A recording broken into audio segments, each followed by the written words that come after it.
नमस्कार, स्वागत आपका न्यूज 24 पर। मैं हूं प्रिंस लांबा। अहिरवाल क्षेत्र पर नजरें गड़ाए बीजेपी अब बीच मझधार फंसती हुई नजर आ रही है, क्योंकि अहिरवाल क्षेत्र में भी, दक्षिण हरियाणा में भी बीजेपी के प्रति, बीजेपी के खिलाफ माहौल देखने को मिल रहा है। बीजेपी के प्रति नाराजगी देखने को मिल रही है। राविंद्रजीत सिंह, जिनको अहिरवाल का राजा जी कहा जाता है, वो कहीं ना कहीं बीजेपी से लगातार नाराज नजर आ रहे हैं। फिलहाल के दिनों में अमित शाह की जनसभा के बाद से राविंद्रजीत सिंह चुप चुप नजर आ रहे थे, खामोश नजर आ रहे थे, लेकिन अब पहले की तरह ही एक बार फिर भाजपा के खिलाफ मोर्चा खोल दिया है, खुलकर बोलते हुए नजर आए हैं। राजा जी ने एक बार फिर अहिरवाल क्षेत्र में भाजपा को आंख दिखाने का काम कर दिया है, इशारों ही इशारों में बीजेपी को चेताने का काम कर दिया है, और कहीं ना कहीं भाजपा को उसकी अहमियत भी बता दी है कि अहिरवाल क्षेत्र में राविंद्रजीत सिंह के बिना बीजेपी के क्या कुछ जो है हालात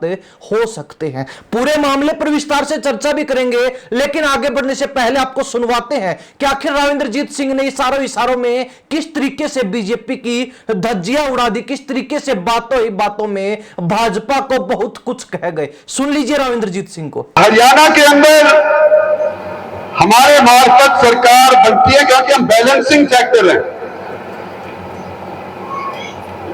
जिधर की तरफ पलड़ा खा लिया वो भारी हो गया पलड़ा। एक मेरे कानों में जब ये बात आई कि कोसली वाले धरना दे रहे हैं, बाइकआउट कर रहे हैं इलेक्शन, अरे यही तो राजनीति के अंदर और यही तो प्रजातंत्र के अंदर तुम्हारी ताकत है, इसको घर बैठ करके खो नहीं दो। ये मत कभी दोबारा सोचना कि हम बाइकआउट कर रहे हैं इलेक्शन को। हमारे को आपकी जरूरत है, हर एक वोट की जरूरत है। दक्षिण हरियाणा के बंदे बंदे की, महिला की हमारे को वोट की जरूरत है। अगर राजनीतिक ताकत हमारे पास नहीं होगी तो कैसे आपका ब्लॉक बनेगा, कैसे आपके यहाँ पे एमएससी बनेगी, और कैसे बागोद से और 152D तक कोहारा कोसली होकर के इसको रास्ते को जोड़ना हो संभव होगा?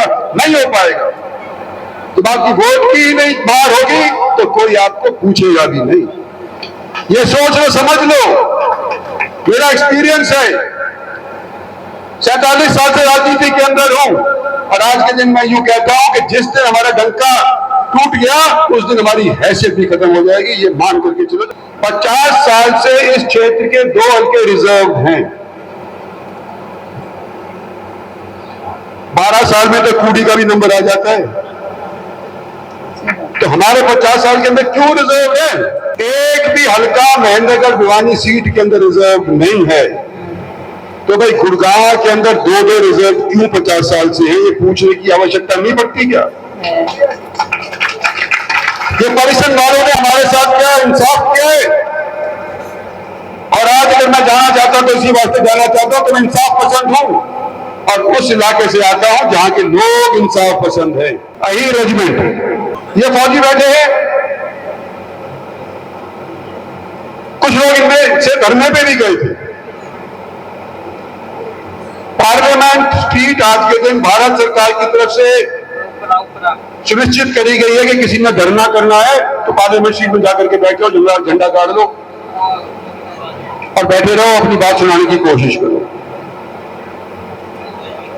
सत्ता में होते हुए, भारतीय जनता पार्टी का मंत्री होते हुए, अपनी पार्टी का तो छोड़ो, किसी अनेक और पार्टी का भी लोग धरने के अंदर इन लोगों के साथ जाकर के बैठा हो तो मुझे नाम बता दो। आज के दिन इंद्रजीत सिंह अकेला जाकर के वहां पर बैठा था। कुछ लोगों को भी पता होगा कि सत्ता में रहते हुए राव वीरेंद्र सिंह ने अहिर रेजिमेंट की मांग उठाई थी जब वो सत्तासीन थे, कृषि मंत्री थे। पार्टियां तो अपना हिसाब देखती हैं, हमको भी अपना हिसाब देखना पड़ेगा कि भाई हमारी पार्टी हमारी बात सुन रही है तो बल्ले बल्ले, नहीं सुन रही है तो कम से कम कहो ना जी क्यों नहीं सुन रही, हमने बनाई भाई, हमने बनाई है, हमारी सुन क्यों नहीं रही? तो जब तक इस तरह की बात अपने आप राजनीति के अंदर नहीं लाओगे, अगली पीढ़ी के अंदर हमारे को दब्बू परिवर्ती के नेता नहीं चाहिए। तो सुना आपने रविंद्रजीत सिंह को, जिन्होंने अपने पिता से लेकर दादा तक के कार्यों को गिनवाते हुए और अहिरवाल क्षेत्र की जनता को वोट की ताकत का भी एहसास करवा दिया। कहीं ना कहीं रविंद्रजीत सिंह ने स्पष्ट संदेश दिया है लोगों को कि अहिरवाल क्षेत्र की पूछ वोटों के बिना नहीं है। मत के अलावा कहीं ना कहीं अहिरवाल क्षेत्र को कोई भी पार्टी अहमियत नहीं देती। तो ऐसे में मत का प्रयोग बेहद जरूरी है, वोटों की ताकत दिखाना बड़ा जरूरी है। हालांकि रविंद्रजीत सिंह का ये सारा किस तरफ है ये आप भली बातें समझते, क्योंकि आजकल रविंद्रजीत सिंह और बीजेपी के बीच सब कुछ ठीक नहीं चल रहा। और अब कहीं ना कहीं लोगों का यह भी मानना है कि रविंद्रजीत सिंह भाजपा पर राजनीतिक दबाव बना रहे हैं, ताकि जिस तरीके से उनको पीछे नजरअंदाज किया गया है वैसे ही विधानसभा चुनाव में उनको नजरअंदाज ना किया जा सके। और कहीं ना कहीं राजनीतिक दबाव बनाकर वो अपनी बेटी को टिकट दिलवाना चाहते हैं, और साथ ही अगर दाल गलती है, अगर बात बनती है, तो अपने समर्थकों को भी टिकट जरूर दिलवाएंगे। लेकिन कहीं ना कहीं अब तक ऐसी कोई बात बनती हुई नजर नहीं आ रही है, और यही कारण है कि रविंद्रजीत सिंह लगातार बीजेपी के खिलाफ मोर्चा खोले हुए हैं और डटकर भाजपा की बगावत करते हुए नजर आ रहे हैं, बीजेपी के खिलाफ बोलते हुए नजर आ रहे हैं। यानी कि सीधे शब्दों में कहें तो रविंद्रजीत सिंह जो लगातार बगावती तेवर अपनाए हुए हैं और अहिरवाल क्षेत्र में अलग अलग जगह पर जनसभाएं करके लोगों को संबोधित करके बीजेपी को उनकी असलियत, उनकी हकीकत से रूबरू करवा रहे हैं, सामना करवा रहे हैं कि अहिरवाल क्षेत्र में रविंद्रजीत सिंह के बिना भाजपा कुछ भी नहीं है। हालांकि यह कहना कुछ हद तक ठीक भी होगा, क्योंकि रविंद्रजीत सिंह जो कि अहिरवाल क्षेत्र के हर हलके में यानी कि हर सीट के ऊपर अपना जनाधार रखते हैं, अपना एक मजबूत वर्चस्व रखते हैं, यानी कि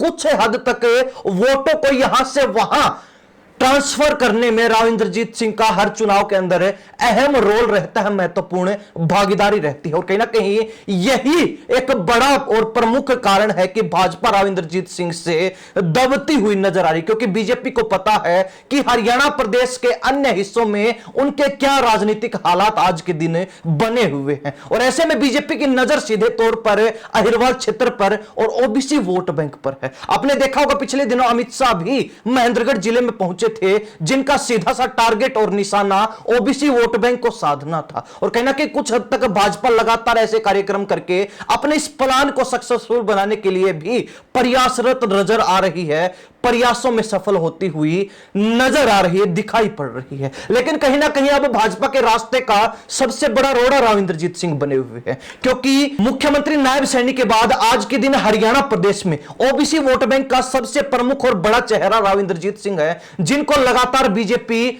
नजरअंदाज करने का काम कर रही है, कम आंकने का काम कर रही है। रविंद्रजीत सिंह तीसरी बार सांसद बने और लगातार तीसरी बार ही उनको केंद्र सरकार की तरफ से राज्य मंत्री बनाया गया, यानी कि लगातार 3 बार बीजेपी से जीत दर्ज करने के बाद भी, लगातार 3 बार भाजपा के टिकट पर गुड़गांव से सांसद बनने के बाद भी रविंद्रजीत सिंह केंद्रीय मंत्री नहीं बन पाए। बीजेपी ने उनको केंद्रीय मंत्री बनाने के लायक नहीं समझा और नजरअंदाज कर दिया, पीछे धकेल दिया, और उनकी जगह पर पहली बार सांसद बने मनोहर लाल खट्टर को फुल पावर देते हुए केंद्रीय मंत्री बना दिया, जिसकी टीस, जिसके रड़क रविंद्रजीत सिंह को पिछले लंबे समय से कहीं ना कहीं दिखाई पड़ रही है। और इसी के चलते रविंद्रजीत सिंह ये बात स्पष्ट कहते हुए भी दिखाई पड़ते हैं कि बीजेपी को कहीं ना कहीं अहिरवाल क्षेत्र की नाराजगी का सामना करना पड़ सकता है। आज तक यानी कि 2014 के चुनाव के बाद से लगातार जो प्यार, समर्थन और समर्पण भाजपा के प्रति अहिरवाल क्षेत्र का रहा है, वैसा कुछ रिटर्न में बीजेपी ने अहिरवाल क्षेत्र को नहीं दिया। जो मान सम्मान अहिरवाल क्षेत्र को मिलना चाहिए था, वो मान सम्मान भाजपा ने आज तक अहिरवाल क्षेत्र को नहीं दिया है, यह रविंद्रजीत सिंह का कहना है। और यही कारण है कि अब बीजेपी विधानसभा चुनाव से ठीक पहले अहिरवाल क्षेत्र में फंसती और घिरती हुई नजर आ रही है। और कहीं ना कहीं यह कहना भी गलत नहीं होगा कि रविंद्रजीत सिंह के बगावती तेवरों के चलते बीजेपी अब यहां पर दक्षिण हरियाणा में बीच मझधार में फंसी हुई है। कहीं ना कहीं बीजेपी के सामने बड़ा सवाल यह बना हुआ है कि रविंद्रजीत सिंह का साथ अगर ले तो किस तरीके से लें। राव इंद्रजीत सिंह की अगर कोई बात माननी है तो उसको कितना मानना है और उसको कितना जो है लागू करना है, या फिर राव इंद्रजीत सिंह को सिरे से नकार देना है, सिरे से ही खारिज कर देना है, पूर्णतया नजरअंदाज कर देना है। अब बीजेपी जो है इन सवालों के बीच घिरी हुई है, जिसके जवाब भाजपा को अब तक नहीं मिल पाए हैं। लेकिन कहीं ना कहीं राव इंद्रजीत सिंह का जो इशारा है वो स्पष्ट है कि जिस तरीके से उनको राज्य मंत्री तक ही सीमित रख दिया गया, केंद्रीय मंत्री नहीं बनाया गया। हालांकि राव इंद्रजीत सिंह अपने आप को मुख्यमंत्री की दौड़ में भी शामिल मानते थे, लेकिन अब उस दौड़ पर भी कहीं ना कहीं भाजपा ने पूर्ण विराम लगाने का काम कर दिया।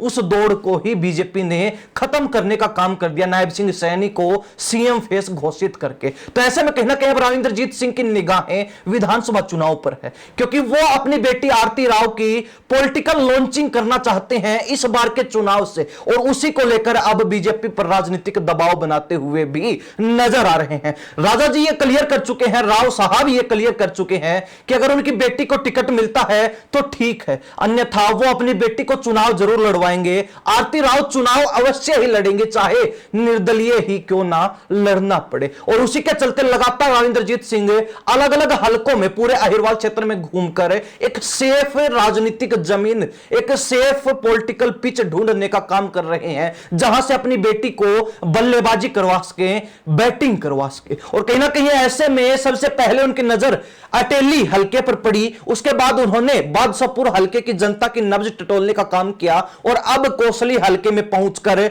वहां पर लोगों की निगाहों में झांककर यह जानने का प्रयास किया कि आरती राव के प्रति यहां की जनता क्या अपनी राय रखती है, क्या जो है जनता का मन है, जनता किस तरफ झुकती हुई नजर आ रही है। और ऐसे में कहीं ना कहीं राव इंद्रजीत सिंह हर जगह जाकर यह इशारा साफ कर चुके हैं, यह बात क्लियर कर चुके हैं कि उनकी बेटी चुनाव अवश्य लड़ेगी, और कहीं ना कहीं इन 3 हलकों में से किसी एक हलके में आरती राव को राव इंद्रजीत सिंह उतार भी सकते हैं। हालांकि चर्चाएं और भी कई सीटों को लेकर चलती हैं, लेकिन अब तक प्रमुख रूप से अटेली, कोसली और बादशाहपुर क्षेत्रों के ही नाम सामने आए हैं। तो ऐसे में राव इंद्रजीत सिंह पूरे अहिरवाल क्षेत्र में घूमकर जनसभाएं करके और जनता के बीच अपने बगावती विचार प्रकट करके कहीं ना कहीं बीजेपी को पॉलिटिकल प्रेशर में लेना चाहते हैं, अपने अंडर प्रेशर में लेकर बेटी की टिकट पक्की करवाना चाहते हैं, ताकि बेटी को एक सफल राजनेता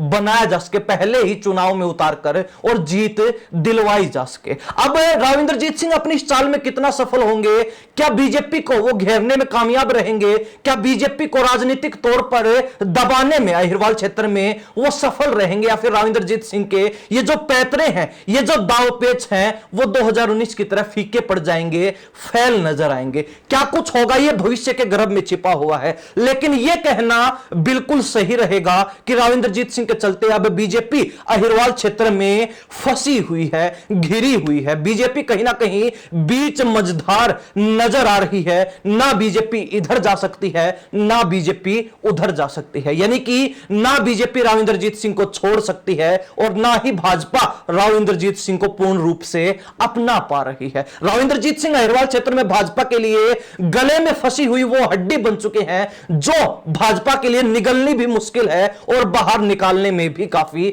तकलीफ हो रही है, क्योंकि हरियाणा प्रदेश में काफी गंभीर भाजपा के हालात होते हुए भी बीजेपी सरकार बनाने का सपना देख रही है, क्योंकि भाजपा को पता है कि राव इंद्रजीत सिंह अगर बीजेपी का साथ खुल कर देते हैं पिछले चुनाव की तरह, तो बीजेपी इस बार भी अहिरवाल क्षेत्र से पूर्ण समर्थन पाकर अपनी सरकार बना सकती है। और इसी के चलते बीजेपी की निगाहें और नजरें अहिरवाल क्षेत्र पर टिकी हुई हैं, ओबीसी वोट बैंक पर टिकी हुई है, और ओबीसी वोट बैंक में एक बड़ा हिस्सा राव इंद्रजीत सिंह के साथ भी नजर आता है। तो ऐसे में कहीं ना कहीं राव इंद्रजीत सिंह जो लगातार बीजेपी को प्रेशर पॉलिटिक्स के माध्यम से दबाने का प्रयास कर रहे हैं, अपनी बेटी को टिकट दिलवाने के लिए लगातार कोशिशों में जुटे हुए हैं, और कहीं ना कहीं अपने बगावती तेवर दिखाकर बीजेपी को एक तरीके से धमकाने का प्रयास कर रहे हैं, बीजेपी को एक तरीके से उनकी जमीनी हकीकत से रूबरू करवाने का काम कर रहे हैं। तो क्या इसका प्रभाव बीजेपी पर कुछ पड़ेगा या फिर बीजेपी 2019 के विधानसभा चुनाव की तरह राव इंद्रजीत सिंह के दांवपेच को उन्हीं पर वापिस डाल देगी? क्या जो है अहिरवाल क्षेत्र की जनता इस बारे में अपनी राय रखती है? खुलकर कमेंट कर सकते हैं, अपने विचार हमारे साथ साझा कर सकते हैं। इन सब बातों के साथ में प्रिंस लांबा, हरियाणा न्यूज़ 24। नमस्कार, जय हिंद।